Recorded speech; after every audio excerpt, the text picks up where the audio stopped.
What's going on, YouTube? This is SG1 Sports, and you're watching our Big Ten channel. I'm going to give you a very early projected record for the Penn State Nittany Lions.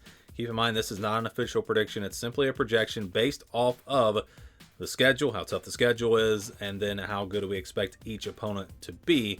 And then we have a formula that we use to give you a projection. Before we get to 2024, let's look back at the projections from last season. Penn State was maybe the easiest team to predict in 2023. I mean, we knew they were clearly better than every team in the Big Ten, not named Michigan and Ohio State. And I think most of us just didn't believe they could win those two games. So that put them at 10-2. That was their record. That was our projection. That was my prediction. That was Athlon's prediction. And the over-under was at 9.5. So that was right there at 10-2 as well. So very easy to project Penn State season last year. And this year might be more of the same. Let's get into it. And again, this is the schedule, and this is the scale that we'll use. So if it's under 20 or over 80, those are games where I think the spread will be 17-plus points, games where you can pretty much guarantee a team to win, the favorite team to win. And then you've got 20-29, 71-80. Those are games where I think the spread will be double digits.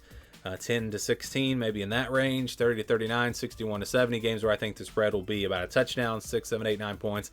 And then the 40-60% range, those are really your 50-50 games that could go either way, games where I think the spread will be less than 6. And it's not really about the spreads, though. We have a tier system that we use, a formula that we use to get this projection, but that's just one way of looking at it, way I like to describe it. So for Penn State, we start with the easier games: Bowling Green, Kent State, Illinois, and Purdue.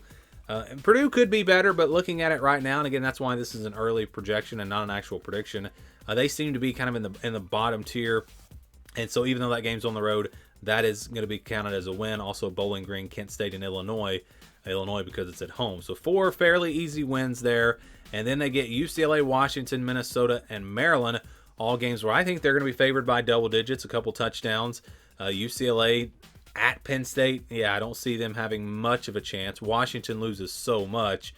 You've got Minnesota on the road, can be a tough place to play, but Penn State clearly a better team in my opinion. And then there's Maryland. It's kind of tough to figure out where to put Maryland right now, but that game is at home, so I think Penn State will be favored by, about 14 points in that one as well. So if they take care of business in these 4 games, that's 8 wins for you already. And then we get into the games that could be a little bit more difficult. West Virginia, USC, and Wisconsin, all on the road. I think Penn State will be favored by about a touchdown in all these games, but they are on the road. And so if they were to slip up somewhere, it's probably going to be in one of these 3. Of course, Ohio State's going to be tough, but I wouldn't be surprised at all if they did somehow lose to West Virginia or USC or Wisconsin, even though I do think Penn State's the better team. And then you've got Ohio State. That's really a 50-50 game. I think Ohio State's probably going to be favored, even though the game is at Penn State. Buckeyes just absolutely loaded this season, so it's hard to imagine them being an underdog really in any game that they play. Maybe against Oregon, I don't know. But Penn State going to be, I think, a 3 or 4 point underdog even at home. But they've got a chance. That's a game that they can win, and it's in that 50-50 range. So to get the projection, the green games are counted as 100%. The games in the blue are counted at 75%. The games in the purple at 65%. And then the Ohio State game at 50%. So you average all that out, and you get the projection for Penn State of 10-2. 10-2, same as last year. And I believe the number was actually like 9.45. So it rounded up to 10. Or if you want to take that 5 off, you could actually round it down to 9-3. So they're right there in between 9-3 and 10-2.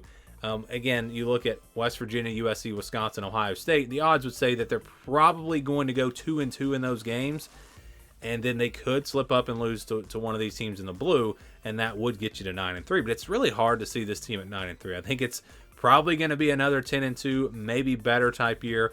Schedule is very favorable, and it gives them a chance to get to the Big Ten championship very realistically, even though they might not be one of the top 2 teams. Again, I think their schedule sets up in a way that they could be there at the end of the season. If they can take care of business on the road at West Virginia, USC, and Wisconsin, they probably don't even have to beat Ohio State. You can lose that game and still get to the Big Ten championship. So Penn State seems like a team that is, I'm not going to say guaranteed, but they are in great shape, in my opinion, to get to at least 10-2 and get to the college football playoff. Again, the projection 10-2. Do you agree? Do you disagree? Give me your thoughts and your projection on Penn State down in the comments below.